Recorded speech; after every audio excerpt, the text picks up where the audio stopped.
बुद्धि से भरा घड़ा।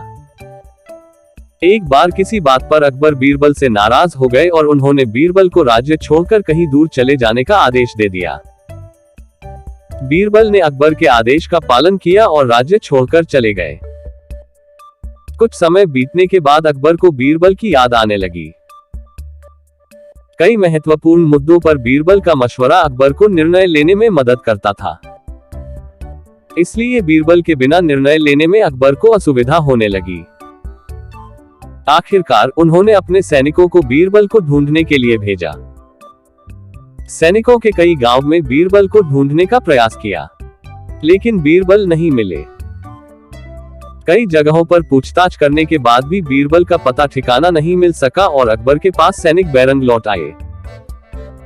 अकबर किसी भी सूरत में बीरबल को वापस लाना चाहते थे। इसके लिए उन्होंने एक युक्ति सोची।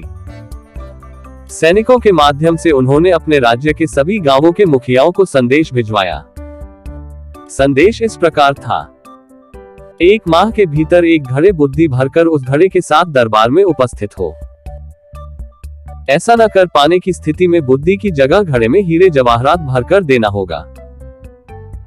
अकबर का ये संदेश सैनिकों द्वारा गांव-गांव में प्रसारित किया गया। एक गांव में बीरबल भेष बदलकर एक किसान के खेत पर काम किया करते थे। जब उस गांव ने मुखिया को अकबर का ये संदेश मिला तो वो चिंतित हो उठा। उसने गांव के लोगों की सभा बुलाई। बीरबल भी उस सभा में उपस्थित हुआ।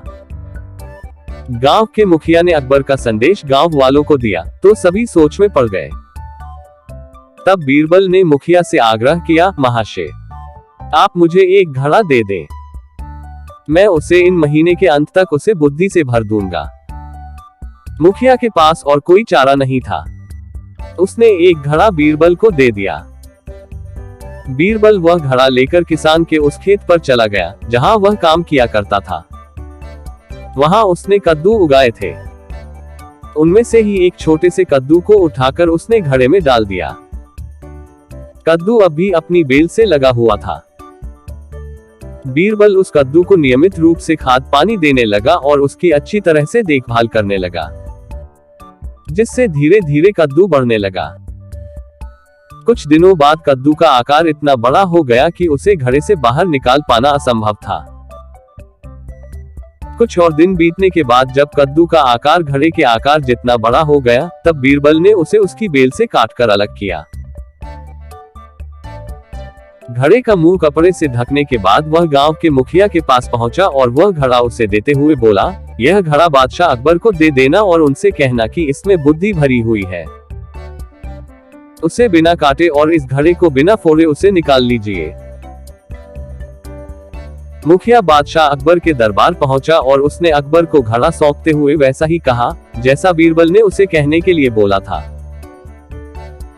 अकबर ने जब घड़े के ऊपर से कपड़ा हटाया और उसमें झांक कर देखा तो उसमें उन्हें कद्दू दिखाई दिया। वे समझ गए कि इतनी दूर की सोच सिर्फ बीरबल की ही हो सकती है। पूछने पर मुखिया ने बताया कि यह उसके गांव के एक किसान के खेत में काम करने वाले व्यक्ति ने किया है। अकबर जान चुके थे कि वो व्यक्ति और कोई नहीं बल्कि बीरबल है। वे तुरंत मुखिया के गांव गए। वहां किसान के घर जाकर बीरबल से मिले और उससे माफी मांगकर वापस दरबार में ले आए। सीख, हर समस्या का कोई न कोई हल अवश्य होता है।